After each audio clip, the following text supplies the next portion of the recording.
சேபாவின் ராஜஸ்திரீ. அதிகாரம் 10. கர்த்தருடைய நாமத்தை குறித்து சாலமோனுக்கு உண்டாயிருந்த கீர்த்தி சேபாவின் ராஜஸ்திரிக்கு கேள்வியான போது, அவள் விடுகதைகளினால் அவனை சோதிக்கிறதற்காக மிகுந்த பரிவாரத்தோடும் கந்த வர்க்கங்களையும் மிகுதியான பொன்னையும் இரத்தினங்களையும் சுமக்கிற ஒட்டகங்களோடும் எருசலேமுக்கு வந்தாள்.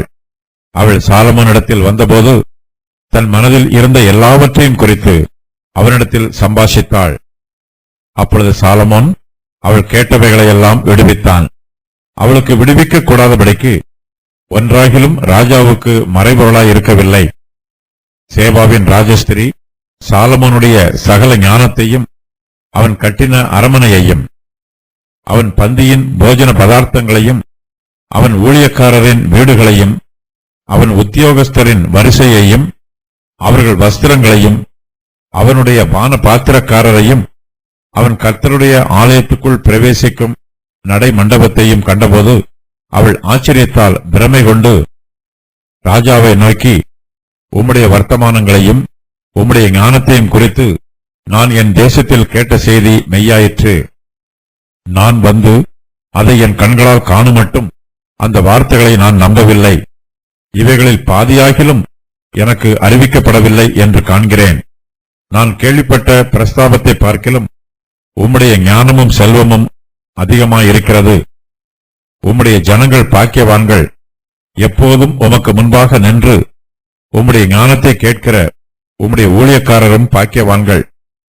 உம்மை இஸ்ரவேலின் சிங்காசனத்தின் மேல் வைக்க உம்மேல் பிரியம் கொண்ட உம்முடைய தேவனாகிய கர்த்தர் ஸ்தோத்திரிக்கப்படுவாராக. கர்த்தர் இஸ்ரவேலை என்றைக்கும் சிநேகிக்கிறபடியினால் நியாயமும் நீதியும் செய்கிறதற்கு உம்மை ராஜாவாக ஏற்படுத்தினார் என்றாள். அவள் ராஜாவுக்கு 120 தாலந்து பொன்னையும் மிகுதியான கந்த வர்க்கங்களையும் இரத்தினங்களையும் கொடுத்தாள். சேபாவின் ராஜஸ்திரி ராஜாவாகிய சாலமோனுக்கு கொடுத்த அவ்வளவு கந்த வர்க்கங்கள் பிற்பாடு ஒரு காலம் வரவில்லை. ஓப்பீரிலிருந்து பொன்னை கொண்டு வருகிற ஈராமின் கப்பல்களும் ஓப்பீரிலிருந்து மிகுந்த வாசனை மரங்களையும் இரத்தினங்களையும் கொண்டு வந்தது. அந்த வாசனை மரங்களால் ராஜா கர்த்தருடைய ஆலயத்திற்கும் ராஜ அரமனைக்கும் ஊன்று கால்களையும், சங்கீதக்காரருக்கு சுர மண்டலங்களையும் தம்புர்களையும் உண்டாக்கினான். அப்படிப்பட்ட வாசனை மரங்கள் பிற்பாடு வந்ததுமில்லை, இந்நாள் வரைக்கும் காணப்படவும் இல்லை. ராஜாவாகிய சாலமோன் தானே சந்தோஷமாய் சேபாவின் ராஜஸ்திரிக்கு வெகுமதிகள் கொடுத்ததும் அல்லாமல் அவள் விருப்பப்பட்டு கேட்டது எல்லாவற்றையும் அவளுக்கு கொடுத்தான். பின்பு அவள் தன் பரிவாரத்தோட தன் தேசத்திற்கு திரும்பி போனாள். கர்த்தருடைய நாமத்தை குறித்து சாலமோனுக்கு உண்டாயிருந்த கீர்த்தியை குறித்து சேபாவின் ராஜஸ்திரி கேள்விப்படுகிறாள். சாலமோன் தன்னுடைய மகிமையிலும் மேன்மையிலும் உயர்ந்தவராயிருக்கிறார். அவரிடத்தில் திரளான ஐஸ்வர்யம் இருக்கிறது. சாலமோன் வருஷத்திற்கு 3 தரம் கர்த்தருடைய பலிபீடத்திலே பலிகளை செலுத்துகிறார். சேபாவின் ராஜஸ்திரி சாலமோனின் பெயர் பிரஸ்தாபத்தை எல்லாம் கேள்விப்படுகிறாள். சேபா கானான் தேசத்திற்கு தென் திசையில் உள்ளது. நம்முடைய கர்த்தராகிய இயேசு கிறிஸ்து இவளை தென் தேசத்து ராஜஸ்திரி என்று சொல்லுகிறார். சேபா தேசம் ஆப்பிரிக்காவில் உள்ளது என்று சரித்திர ஆசிரியர்கள் சொல்லுகிறார்கள். எத்தியோப்பியாவில் உள்ள கிறிஸ்தவர்கள் சேபாவின் ராஜஸ்திரியை பற்றி சொல்லும்போது அவள் தங்கள் தேசத்தை சேர்ந்தவள் என்று நிச்சயத்தோடு சொல்லுகிறார்கள். அப்போஸ்தலருடைய நடவடிக்கைகள் புஸ்தகத்தில் சொல்லப்பட்டிருக்கிற எத்தியோப்பியாவின் ராஜஸ்திரியாகிய கந்தாகே என்பவள் சேபாவின் ராஜஸ்திரியினுடைய ராஜவம்சத்தை சேர்ந்தவளாய் இருக்க வேண்டும். இவள் அரபு தேசத்தின் தென் பகுதியில் இருந்து வந்தவள் என்றும் வேத பண்டிதர்களில் சிலர் சொல்லுகிறார்கள். அந்தப்படி அவன் எழுந்து போனான். அப்பொழுது எத்தியோப்பியருடைய ராஜஸ்திரியாகிய காந்தாகே என்பவளுக்கு மந்திரியும் அவளுடைய பொக்கிஷம் எல்லாவற்றிற்கும் தலைவனுமாயிருந்த எத்தியோப்பியனாகிய ஒருவன் பணிந்து கொள்ளும்படி எருசலேமுக்கு வந்திருந்தான். அப்போஸ்தலர் 8:27. சேபாவின் ராஜஸ்திரி எருசலேமுக்கு வருகிறாள். அவள் சாலமோன் ராஜாவோடு வியாபாரம் பண்ணுவதற்காகவோ அல்லது இராணுவ ஒப்பந்தம் பண்ணுவதற்காகவோ வரவில்லை. அவள் கர்த்தருடைய நாமத்தை குறித்து சாலமோனுக்கு உண்டாயிருந்த கீர்த்தியை கேள்விப்பட்டிருக்கிறாள். சேபாவின் ராஜஸ்திரி விடுகதைகளினால் சாலமோனை சோதிக்கிறதற்காக சாலமோனிடத்தில் வருகிறாள். சேபாவின் ராஜஸ்திரீ சாலமோனுடைய உபதேசத்தை கேட்பதற்காக வந்திருக்கிறாள். அவள் சாலமோனின் ஞானத்தை குறித்தும் கீர்த்தியை குறித்தும் ஏற்கனவே கேள்விப்பட்டிருக்கிறாள். சாலமோனோடு சம்போஷித்து தன்னுடைய ஞானத்தை விருத்தி பண்ணுவதற்காக சேபாவின் ராஜஸ்திரீ அவரிடத்தில் வந்திருக்கிறாள். தென் தேசத்து ராஜஸ்திரீ பூமியின் எல்லைகளில் இருந்து சாலமோனுடைய ஞானத்தை கேட்க வந்தாள். இதோ சாலமோனிலும் பெரியவர் இங்கே இருக்கிறார்.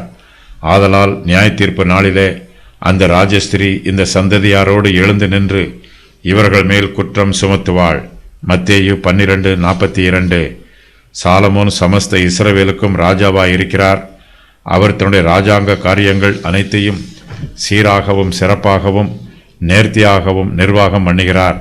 சேபாவின் ராஜஸ்திரீ சாலமோனுடைய ஆலோசனைகளை கேட்டு தன்னுடைய ராஜாங்க திறமையை வளர்த்து கொள்வதற்காக சாலமோனிடத்தில் வந்திருக்கிறாள். விசேஷமாக தேவனுடைய சத்தியங்களை குறித்து சாலமோனிடத்தில் விளக்கம் பெறுவதற்காக அவள் இங்கே வந்திருக்கிறாள். சேபாவின் ராஜஸ்திரீ சாலமோனை பார்ப்பதற்கு வெறும் கையோடு வராமல் மிகுந்த பரிவாரத்தோடும் கந்த வர்க்கத்தோடும் மிகுதியான பொன்னையும் இரத்தினங்களையும் சுமக்கிற ஒட்டகங்களோடும் எருசலேமுக்கு வருகிறாள். சாலமோனிடத்தில் ஞானத்தை பெற்றுக்கொள்வதற்காக அவள் வந்திருந்தாலும் ஞானத்தை இலவசமாக பெற்றுக்கொள்ளாமல் அதற்குரிய கிரயத்தை கொண்டு வந்திருக்கிறாள். சாலமோனிடத்திலும் ஏராளமான பொக்கிஷம் இருக்கிறது. அவர் தங்கத்திற்காகவோ விலையேற பெற்ற கற்களுக்காகவோ தன்னுடைய ஞானத்தை விற்கவில்லை. சாலமோனிடத்திலுள்ள ஞானம் கர்த்தர் அவருக்கு இலவசமாக கொடுத்தது. தான் கர்த்தரிடத்திலிருந்து இலவசமாக பெற்றுக்கொண்ட ஞானத்தை சாலமோன் சேபாவின் ராஜஸ்திரிக்கு இலவசமாக கொடுக்கிறார். சேபாவின் ராஜஸ்திரி தனக்கு காணிக்கையாக கொண்டு வந்த கந்த வர்க்கங்களையும் பொன்னையும் இரத்தினங்களையும் சாலமோன் ஏற்றுக்கொள்கிறார். அதே வேளையில் ராஜாவாகிய சாலமோன் தானே சந்தோஷமாய் சேபாவின் ராஜஸ்திரிக்கு வெகுமதிகள் கொடுத்ததும் அல்லாமல் அவள் விருப்பப்பட்டு கேட்டது எல்லாவற்றையும் அவளுக்கு கொடுக்கிறார். சேபாவின் ராஜஸ்திரி ஒரு ஸ்திரியாக இருப்பதினால் சாலமோன் அவளை தாழ்வாக நினைத்து ஒதுக்கி தள்ளிவிடவில்லை. சாலமோன் தன்னுடைய அரண்மனையில் அவளை வரவேற்கிறார். அவள் சாலமோனிடத்தில் வந்தபோது தன் மனதில் இருந்த எல்லாவற்றையும் குறித்து சாலமோன் ராஜாவினிடத்தில் சம்பாஷிக்கிறாள். அப்பொழுது சாலமோன் அவள் கேட்டவைகளையெல்லாம் விடுவிக்கிறார். இயேசு கிறிஸ்து சேபாவின் ராஜஸ்திரியை தென் தேசத்து ராஜஸ்திரி என்று குறிப்பிடுகிறார். நியாய தீர்ப்பு நாளிலே அந்த ராஜஸ்திரி இந்த சந்ததியாரோடு எழுந்து நின்று இவர்கள் மேல் குற்றம் சுமத்துவாள் என்றும் குறிப்பிட்டிருக்கிறார். சாலமோனை விடுகதைகளினால் சோதித்து பார்ப்பதற்காக அவள் எருசலேமுக்கு வந்தாள். சேபாவின் ராஜஸ்திரி கொண்டு வந்தவைகளை பற்றிய விவரம் வருமாறு: விடுகதைகள், ஒட்டகங்கள், கந்த வர்க்கங்கள், மிகுதியான பொன், இரத்தினங்கள். சேபாவின் ராஜஸ்திரி விடுகதைகளினால் சாலமோனை சோதிக்கிறதற்காக அவரிடத்தில் வந்திருக்கிறாள். அவளுக்கு விடுவிக்க கூடாதபடிக்கு ஒன்றாகிலும் சாலமோன் ராஜாவுக்கு மறைபொருளாய் இருக்கவில்லை. ராஜஸ்திரி அரசியலை பற்றி கேட்டாலும், தெய்வீக சத்தியங்களை பற்றி கேட்டாலும், இயற்கையான காரியங்களை பற்றி கேட்டாலும், நீதிநெறி சம்பந்தமான காரியங்களை பற்றி கேட்டாலும் சாலமோன் அவள் கேட்டவைகளையெல்லாம் விடுவிக்கிறார். சாலமோனின் வியாபார தொடர்புகளை குறித்து சேபாவின் ராஜஸ்திரி கேள்விப்பட்டிருக்கிறாள். சாலமோனின் கீர்த்தியோடு கர்த்தருடைய நாமமும் சேர்ந்து வருகிறது.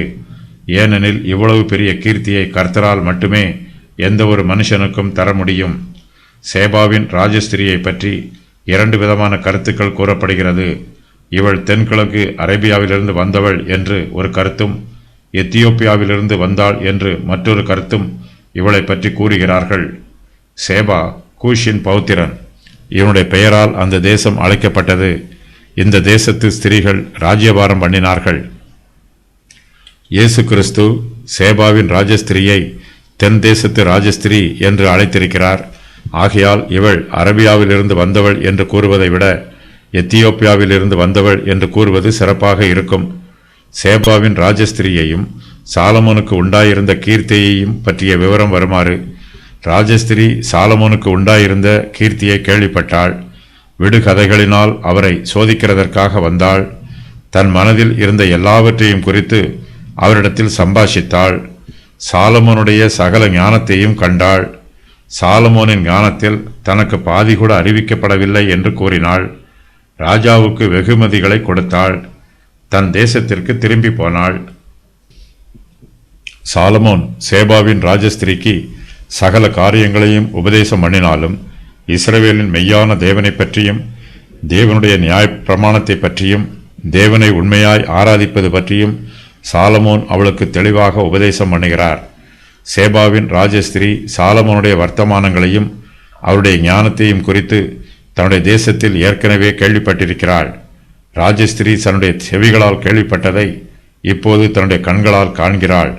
சேபாவின் ராஜஸ்திரீ சாலமோனுடைய சகல ஞானத்தையும் அவர் கட்டின அரமனையையும் அவர் பந்தியின் போஜன பதார்த்தங்களையும் அவர் ஊழியக்காரரின் வீடுகளையும் அவர் உத்தியோகஸ்தரின் வரிசையையும் அவர்கள் வஸ்திரங்களையும் அவருடைய பான பாத்திரக்காரரையும் அவர் கர்த்தருடைய ஆலயத்திற்குள் பிரவேசிக்கும் நடை மண்டபத்தையும் கண்டபோது அவள் ஆச்சரியத்தால் பிரமை கொள்கிறாள்.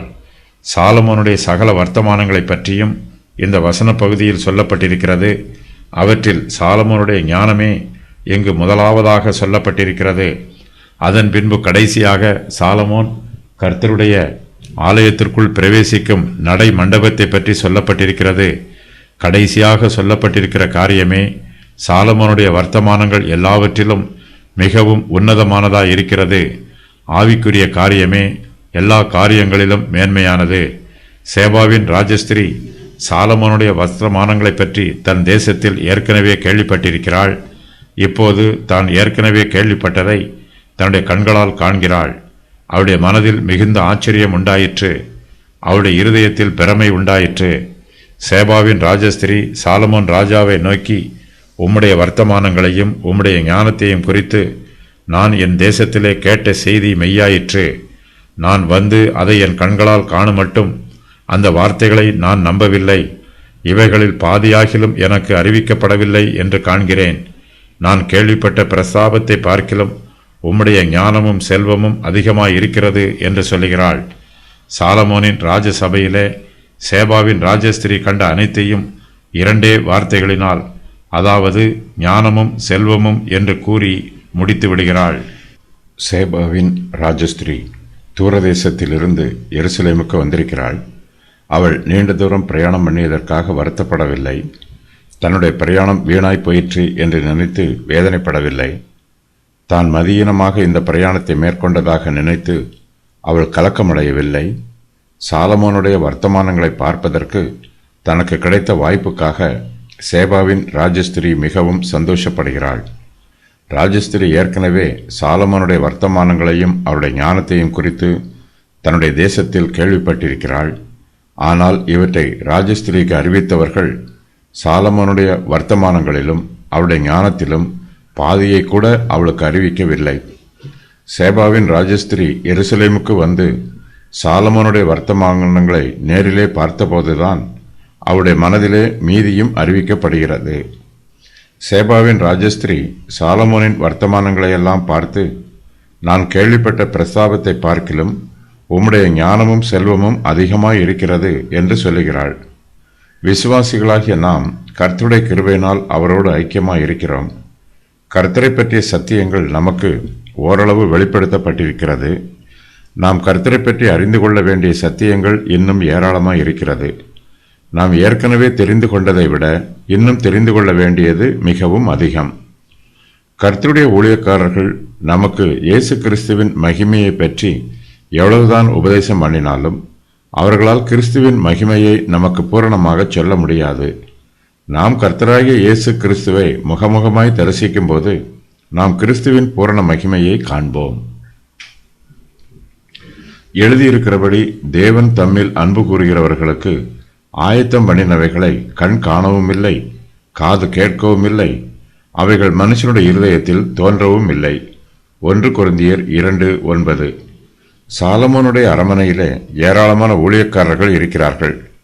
அவர்கள் எல்லோரும் பாக்கியவான்கள் என்று சேபாவின் ராஜஸ்திரீ அவர்களை வாழ்த்துகிறாள்.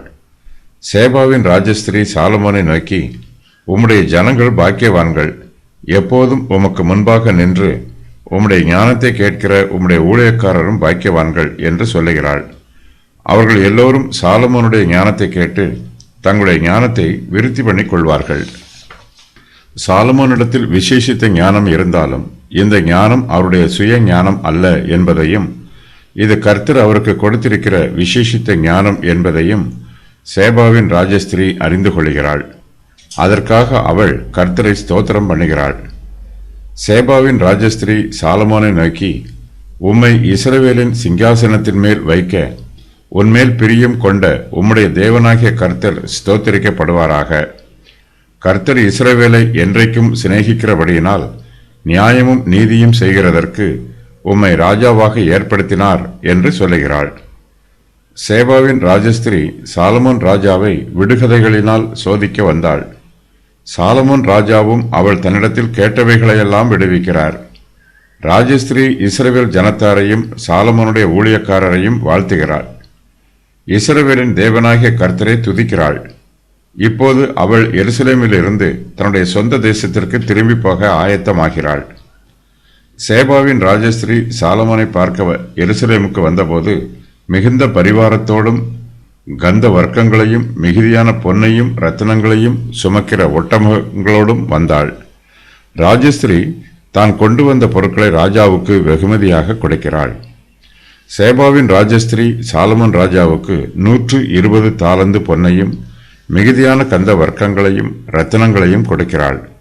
சேபாவின் ராஜஸ்திரீ ராஜாவாகிய சாலமோனுக்கு கொடுத்த அவ்வளவு கந்த வர்க்கங்கள் பிற்பாடு ஒரு காலம் வரவில்லை. கிழக்கில் இருந்து வந்த சாஸ்திரிகள் பொன்னையும் கந்த வர்க்கங்களையும் இயேசு கிறிஸ்துவுக்கு காணிக்கையாக கொண்டு வந்தார்கள். அவர்கள் அந்த வீட்டிற்குள் பிரவேசித்து பிள்ளையையும் அதன் தாயாகிய மரியாளையும் கண்டு சாஷ்டாங்கமாய் விழுந்து அதை பணிந்து கொண்டு தங்கள் பொக்கிஷங்களை திறந்து பொன்னையும் தூப வர்க்கத்தையும் வெள்ளை போளத்தையும் அதற்கு காணிக்கையாக வைத்தார்கள். மத்தேயு 2:11. சேபாவின் ராஜஸ்திரீ சாலமோனிடத்திலிருந்து தான் பெற்றுக்கொண்ட ஞானத்திற்கு அவருக்கு கிரயம் செலுத்துகிறாள். அவள் எதையும் இலவசமாக பெற்றுக்கொள்ளவில்லை. குறைந்த செலவில் அதிக லாபம் பெற வேண்டும் என்றும் அவள் பேராசைப்படவில்லை. ராஜஸ்திரீ சாலமோனுக்கு பொன்னையும் கந்த வர்க்கங்களையும் ரத்தினங்களையும் காணிக்கையாக கொடுக்கிறாள். பரிசுத்த ஆவியானவர் நமக்கு கர்த்தரை பற்றிய சகல சத்தியங்களையும் போதிக்கிறார். நாம் கர்த்தரை பற்றிய உபதேசங்களை கிரயம் செலுத்தி பெற்றுக்கொள்ள வேண்டும். கர்த்தருக்கு நம்முடைய இருதயங்களையே காணிக்கையாக கொடுக்க வேண்டும். பொன்னையும் கந்த வர்க்கங்களையும் ரத்தினங்களையும் விட நம்முடைய சுத்தமான இருதயமே கர்த்தர் விரும்புகிற காணிக்கையாய் இருக்கிறது. சாலமோன் ராஜா சேபாவின் ராஜஸ்திரியை அவளுடைய தேசத்திற்கு திருப்பி அனுப்பும்போது அவளை வெறுங்கையோடு அனுப்பவில்லை. அவளுக்கு ஏராளமான வெகுமதிகளை கொடுத்து அவளுடைய தேசத்திற்கு திருப்பி அனுப்புகிறார். ராஜாவாகிய சாலமோன் தானே சந்தோஷமாய் சேபாவின் ராஜஸ்திரிக்கு வெகுமதிகள் கொடுத்ததும் அல்லாமல் அவள் விருப்பப்பட்டு கேட்டது எல்லாவற்றையும் அவளுக்கு கொடுக்கிறார். பின்பு அவள் தன் பரிவாரத்தோட தன் தேசத்திற்கு திரும்பி போகிறாள். இந்த வசன பகுதியில் வாசனை மரங்களை பற்றியும் விசேஷமாய் சொல்லப்பட்டிருக்கிறது. சேபாவின் ராஜஸ்திரீ இந்த வாசனை மரங்களை பார்த்து ஆச்சரியப்பட்டிருக்க வேண்டும். ஒப்பீரிலிருந்து பொன்னை கொண்டு வருகிற ஈராமின் கப்பல்களும் ஒப்பீரிலிருந்து மிகுந்த வாசனை மரங்களையும் ரத்தினங்களையும் கொண்டு வருகிறது. தேவாலயத்து அலங்கார வேலைகளையும் இசை கருவிகளையும் வாசனை மரங்களால் செய்தார்கள். சாலமோன் ராஜா அந்த வாசனை மரங்களால் கர்த்தருடைய ஆலயத்திற்கும் ராஜ அரமனைக்கும் ஊன்றுகால்களையும் சங்கீதக்காரருக்கு சுரமண்டலங்களையும் தம்புர்களையும் உண்டாக்குகிறார். அப்படிப்பட்ட வாசனை மரங்கள் பிற்பாடு வந்ததுமில்லை, இந்நாள் வரைக்கும் காணப்படவும் இல்லை.